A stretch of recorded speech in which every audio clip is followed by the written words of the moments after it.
also at some point, the Penguin's girl, the one he asked to be his alibi, she put two and two together, and she figured out that he killed Alberto. So I'm just thinking, I'm like, all right, man, the Maroni family figured it out.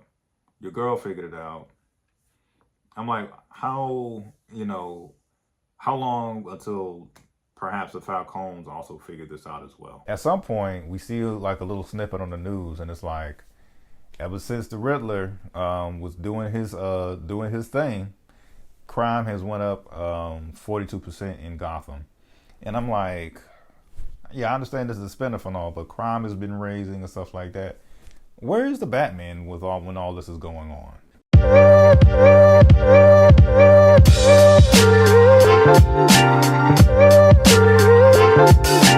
Hey, what's going on, folks? Another episode of Ryan Reviews Everything, and we're talking about episode 2 of The Penguin. And I'll tell you what, man, this Penguin fella, pretty smart, pretty slick guy.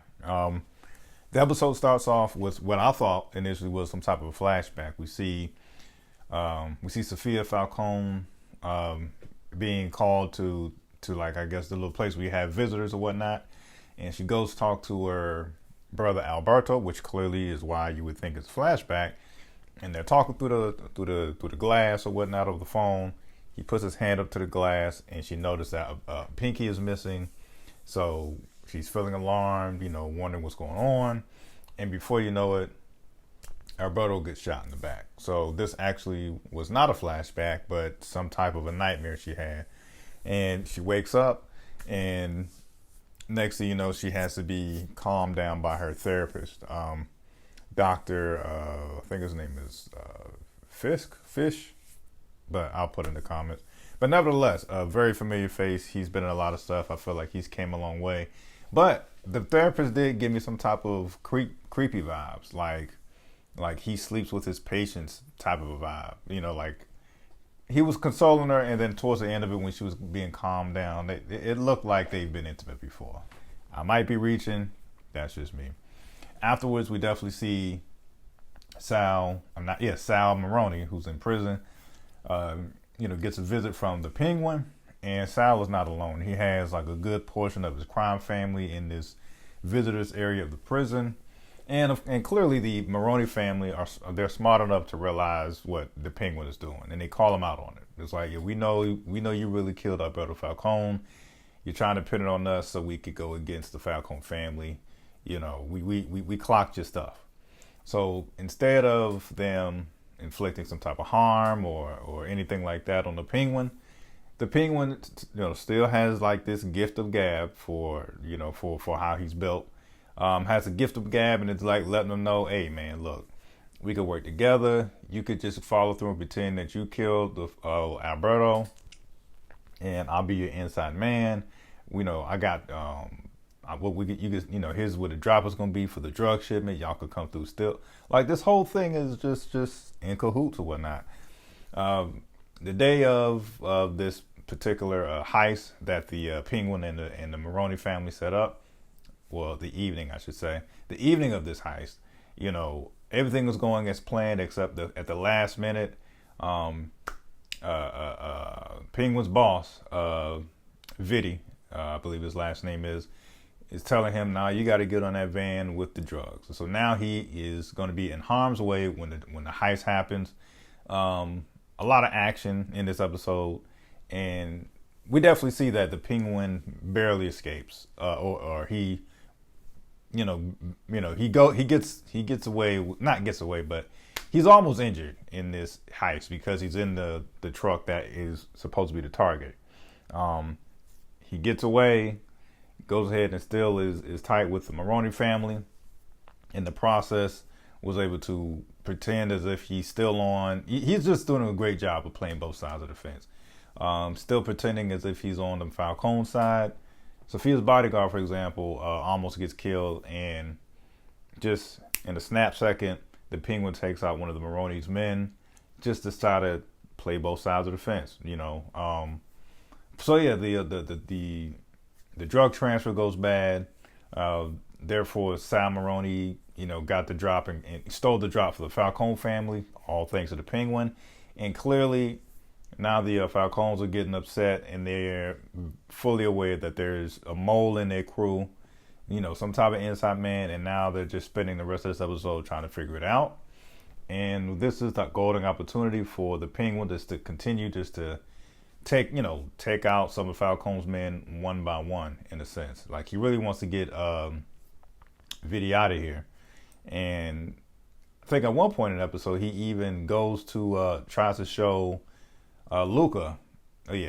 Just for those who aren't familiar, Luca Falcone is Carmine Falcone's brother, and because Alberto dies, the next man up actually is Carmine Falcone's brother, Luca. So just to recap, in terms of the bosses of this Falcone family, it went from Carmine, who died, supposedly was supposed to go to Alberto. Since Alberto's dead, Luca, who is Sofia and Alberto's uncle, Luca Falcone is up next. So yeah, hope that wasn't too confusing. At one point in the episode, the Penguin is trying to show these, I guess they look like, private eye photos of Vitti having an affair with Luca's wife, which of course is a no-no. That would clearly get Vitti hemmed up pretty nicely. And he gets turned down, I guess because he's so upset and trying to look for, try to find answer for this inside man. He is just dubbing the Penguin right now. Don't want to hear a thing. So instead of that, he actually goes, once again, doing a great job playing both sides of the fence. He goes over to the Maroney family and he shows Sal's wife the photos, saying, hey, one of the top guys in the Falcone family is sleeping with Luca's wife. You can use that to your advantage, however you see fit. Therefore, still smoothing over this relationship between the Maroney family and the Penguin. And also, in exchange for that, the Maronis do have a favor to ask the Penguin. Apparently, one of the henchmen from the Maroni family has been kidnapped, thanks to a crooked cop working for Sofia. So now the Penguin, still playing both sides of the fence, has to go in and see if he can try to save this henchman of the Maronis family from the Falcones. There's just a lot going on, a lot of jumping on both sides of the fence. So I'm sorry if this video was a little confusing. And coming to it, like this crooked cop who is under Sofia's thumb actually brings this henchman to her home, where they're having the memorial, and puts him in the basement. And then the moment Oz, aka the Penguin, gets word of it, he goes down there to try to talk some, put dude on game. Tries to put the henchman on game. Like, hey, when they come down and interrogate you, you need to go ahead and say that Vitti is the inside man, not the Penguin. Vitti. He said he could remember that, this and the third. But he doesn't get a chance to, because his plan to further frame this guy kind of goes sideways, unfortunately. The little henchman, the personal henchman that the Penguin has, Victor Aguilera, he tries to plant the diamonds in Vitti's car.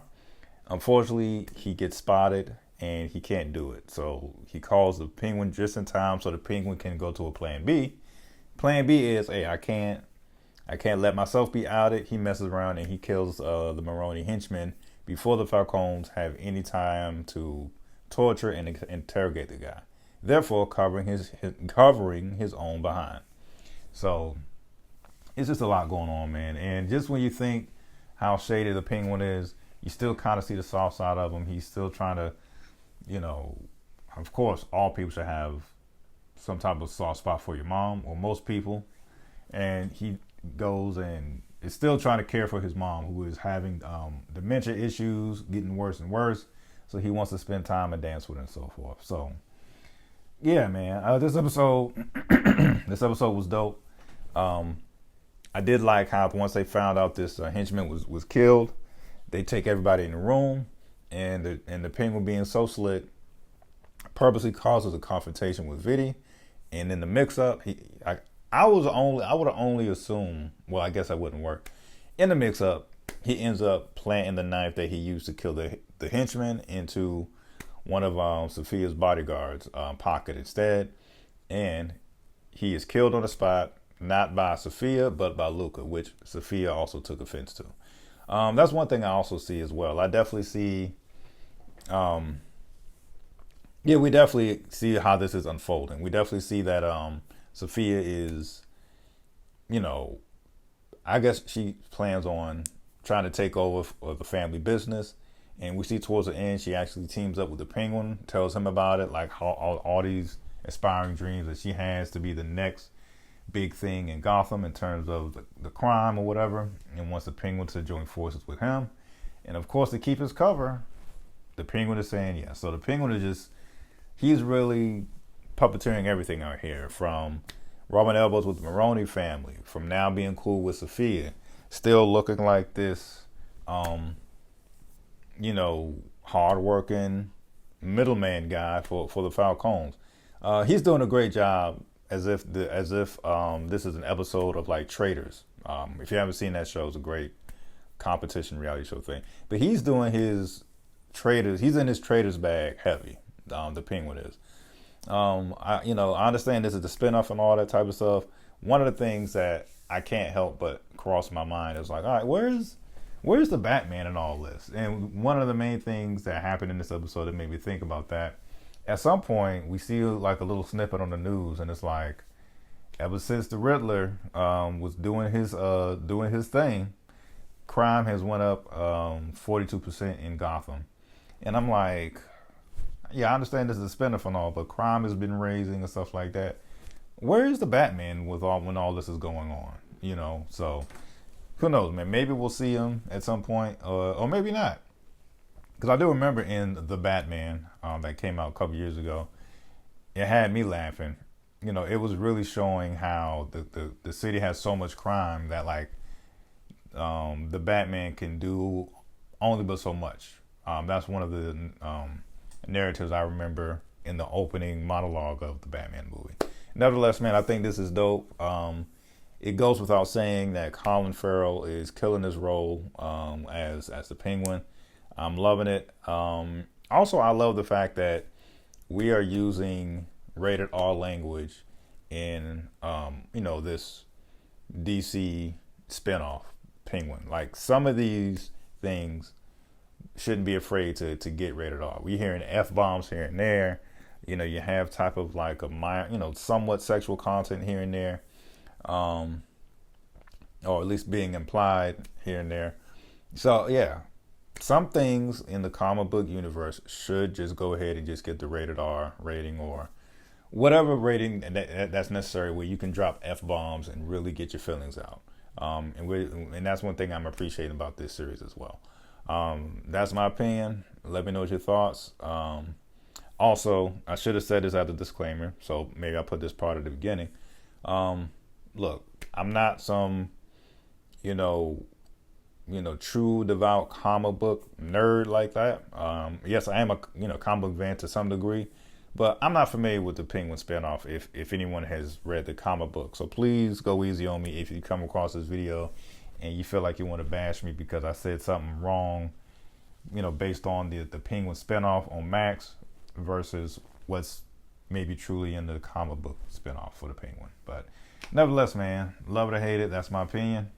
Peace.